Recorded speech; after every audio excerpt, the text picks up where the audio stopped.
Hey, it's Kent Jones with Jones & Associates, PC in Cleveland, Tennessee. We cover Hamilton County, Bradley County, McMinn County, Polk County, Marion County, and occasionally we go outside those areas on an as-needed basis. Today I wanted to talk to you about the benefits of mediation in divorce proceedings. This comes up a lot of times in most of the divorces that we handle. What ends up happening usually is one of two cases. We start off with an irreconcilable differences divorce. Everybody thinks it's going to be simple. Everything they think is agreed upon. And when we get together to sign all the forms and do the paperwork, there is no agreement, and all of a sudden it turns into a contested divorce. The second case is the divorce starts out as contested, and two of the things that are the most contested parts of a divorce are the children and the division of the property. Initially, if there is a serious issue with regard to the children, the courts are going to want to handle that because they're going to get. That's the first thing they're going to want to get to the bottom of and make sure that that is under control. Now, if it's not, serious, it's a dispute over amount of days that each parent has with the child, who's going to be the primary residential parent for income tax purposes, and issues over upbringing, exchange, and so forth.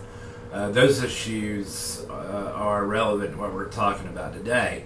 With respect to property, what's generally done in a divorce is a marital dissolution agreement, and that's each party's agreement as to what will be done with property, e.g., the automobiles, the house, the money in the bank accounts, investments, 401ks, and it goes on depending on the complexity of the divorce. The courts we've found, and the judges and chancellors are very kind and willing to listen to the facts on these matters, and that's good.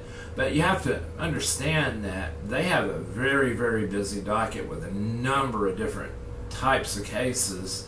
And, if you're going to have mediation once, the likelihood is you may end up having it again, maybe one or two times or more. So, what we generally do is either get an agreement and go straight to mediation, or file a petition with the court to send the case to mediation. And the courts are usually glad to do that because the mediator is going to be focused entirely on that case, and he or she is going to meet with the parties and individually and understand their circumstances, their concerns, the concerns of their counsel, and then try to put together the puzzle so that everything works out for everybody. And so with mediation, what you get is an agreed upon resolution as opposed to a court order at that time. And the difference is significant because if you get a court order, after 30 days, that order becomes final. And if you want to go in and change stuff, the court's not going to look at things like every month when you want to change something. They only look at it when there's a significant reason to change it. Now, with mediation, you can go back again and again, and usually on particularly the permanent parenting plan, we'll check the box that we'll use mediation to resolve disputes, and if they occur, we go back to mediation. A mediator is a neutral third party selected by both sides that their job is not to do orders, not to provide instructions, but to put together the puzzle and come up with a resolution. Generally speaking, the mediators that we tend to use in divorce cases are Rule 31 family law mediators, and those are people that go to a course, lengthy one, on family law and are trained specifically to handle that type of subject. There are other mediators out there. There are general Rule 31 mediators, and then there are other types of mediator and arbitration and resolution people that can get different kind of certifications, but that's kind of the one we look at. There are two types that I've seen of mediations. I think I've discussed this before. One of them is you bring both parties into one room and let them talk it out until it's resolved. And the other one is you put both parties in separate rooms. The mediator talks to each one of them and their counsel individually, and understands completely and thoroughly what their point of view is, and then they go to the other side and do the same thing. Some of the things you want to share, and some of the things you tell the mediator you don't want to share. Everything in mediation is private. Settlement agreements are private. They don't go to the court unless it's all over. So what happens is you go through the process. I've had them last an hour. I've had them last 8 hours. Most mediators have a minimum time period. Usually it's about 3 hours, but it varies from mediator to mediator. Some mediators are quite expensive. Some are not. You just kind of have to look around and agree with the other party on who you want to choose. We know several good ones in our area that we would recommend. So if you reach resolution, which usually does occur in mediation, then the mediator will produce a report. The report's reviewed by the attorneys to an extent, but it's the mediator's report.